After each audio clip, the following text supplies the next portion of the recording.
At 2:24 a.m. in the morning on August 26, 2026. Couldn't be helped. It has been really busy. Okay, I hope I stay awake for everybody. Let's see if everything is working. This is what winning looks like because more wow, we received so much information today. We're trying to process it. So, so we added some posts about what's going on in Chihuahua, um, which is huge. Uh, and what's going on in the United States is jaw dropping, absolutely jaw dropping what's going on in El Paso. And so, I I wish I could share everything with you tonight, but we're going to have to do some extra homework so we can present it to you tomorrow. But just know that things are really coming together, and do I have a timeline on everything? I don't. So we just keep moving forward and collecting evidence. Keep moving forward and collecting evidence. And God is in control. So today is 2,200 and oh my gosh, how many days is it? Let's look. Let's see if I'm even on. It looks like I'm on. Okay.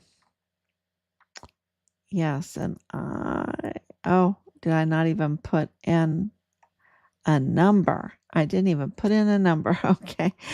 Well, it is, oh, look here.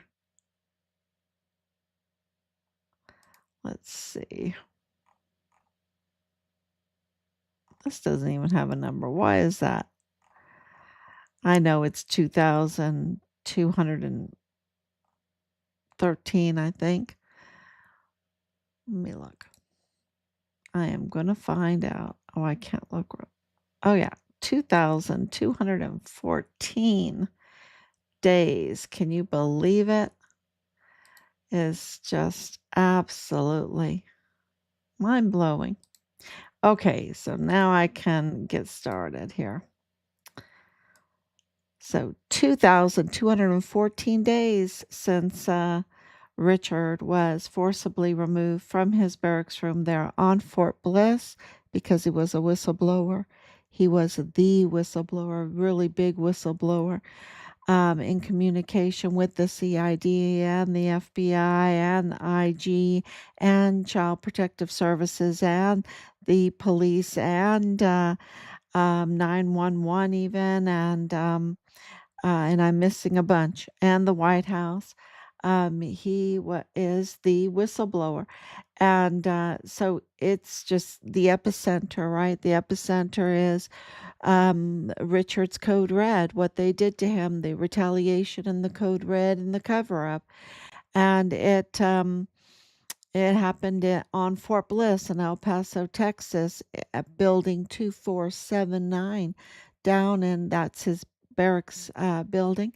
But down in the basement in the arms room, that's where they took his life. And then they um, stole his body off of Fort Bliss. Can you believe it? I don't think there's any other case like it.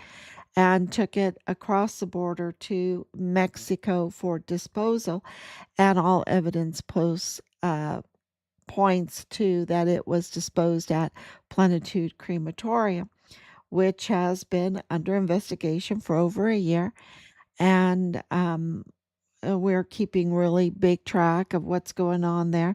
There is a group of victims that are marching, that are demanding answers because there's a delay because the bodies that were over 400 bodies were given to one of the perpetrators, group of purchase for to take care of to storage. So I mean, think about that. It's just you're giving the perpetrator the evidence, right? But there's a lot going on behind the scenes that uh, they don't have a grip on it. I can tell you there's a lot of freaking out right now. There is a lot of nervousness. And on the US side in El Paso and in Chihuahua, Mexico. And because the president of Mexico is really hitting Maru Campos hard. She is not having any of it. Any of this playing victim and going out and taking these photo ops and, trying to look like you're innocent and happy. No, she's not having any of it because the evidence is undeniable that Maru Campos um, committed treason against the homeland and put herself in quid pro quos, right? Giving quid pro quos, and this is influence, right? Trafficking influence also. And so there's been some questions about Maru Campos. And of course, it's very important to Richard's case because she's the governor of Chihuahua, and that's where our son's body was disposed of. And we went over there to the Fiscalia many times and submitted reports and everything, and they blocked it, right? They blocked it and obstructed justice in our son's case. So, so we've been documenting that, and of course, that part of that is documenting the crimes that Mauro Campos has committed, and this this affair with the judge is not a personal matter, okay? It is not a personal matter. And I think that's one of the reasons why, well, I don't know, but I know that the judge's wife filed divorce papers against him. And I would imagine maybe being a woman, I don't know, um, you'd be pretty upset because this is throwing away trust and a marriage and God's institution. I don't think people realize that, the church is not really God's main institution. It is God's institution, but not the main institution. The main institution is the family. It's always been the family. And you just have to study the Bible to realize that the family is God's institution. First of all, foremost, it's God's institution. And that's why it has to be guarded so much because that's where the devil really attacks. The devil attacks with attacking the family, attacking men and husbands, fathers, to women, wives, mothers, and to the children, right? And the children.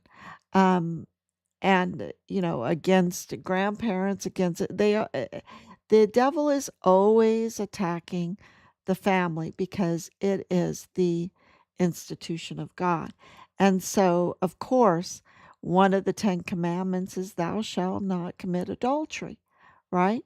And also um, honor thy father and mother, that things will go well for you and you will live long on the earth, that things shall go well with you and you will live long on the earth. That's the only command with the promise, right? Um, and so this is, there's only 10 commandments um, and they guard the family. They guard the family.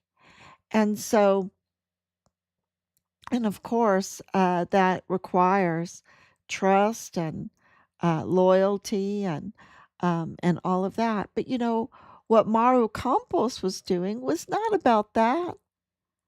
It wasn't about seeking love, seeking a family. No, this was about power. This was about political power. This was about protection. This her affair with a married man took no consideration to the family, meaning no consideration to God's institution.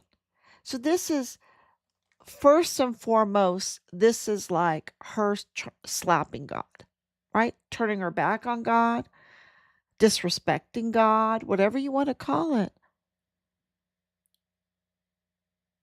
You know, she assaulted God first, okay, for political gain, for her own protection. Because, of course, and no matter, I heard that Judge Zamora is not too swift, okay? He's not too swift with his family. But it doesn't matter, it's like, kick him in the butt and say, go home and change your ways and be nice to your family, be good to your family, be loyal to your family, provide for your family. Not, okay, let me use you as a tool and I'll have sex with you. And, if your family is ruined because of that, oh well, now we have a connection. Uh, and, uh, I know your father is connected to Morena, right? The Senator Monreal, and so let me sleep with you so I have connection to a senator, and I'll give your dad, who is connected to him, a quid pro quo to my security council that has access to intelligence, something that the senator from Morena, the other party, not Pan Party. Remember that Maru Campos is the Pan Party, the opposition party to Morena, and here the judge's father has this very close connection to Senator Monreal, and this is a quid pro quo protection racket here. Okay. Because now you have someone in the judicial that can block cases. Then you have someone in the Security Council that has access to intelligence, border intelligence, right? Like, did he work? It seems like that he worked with John Kelly. That would give you access to someone at the highest levels in in the United States because John Kelly worked for Maru Campos on her as a security advisor. So, this is the level of access and intelligence that is at stake here. And of course, Senator Monreal would, uh, Monreal, whatever, uh, he would want access like that, right? That's how they make their money with this inside scoop, inside insiders trading, so to speak. And then for that, he showed his cards by blocking the treasonous trial um, into Maru Campos, the trial for treason against Maru Campos. He attempted to block that. It's ongoing now. Um, but he exposed his true colors. He's like a rhino. He is a betrayer of the Morena party.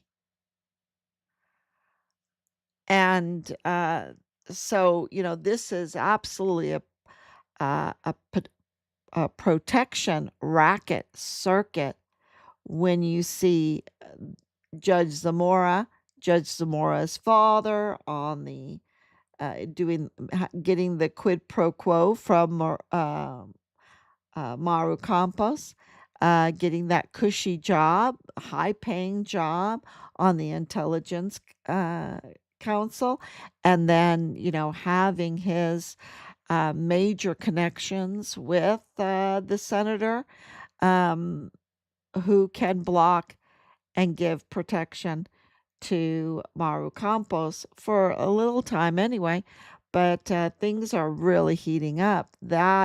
So you see the quid pro quo in all of that, right? You see, um,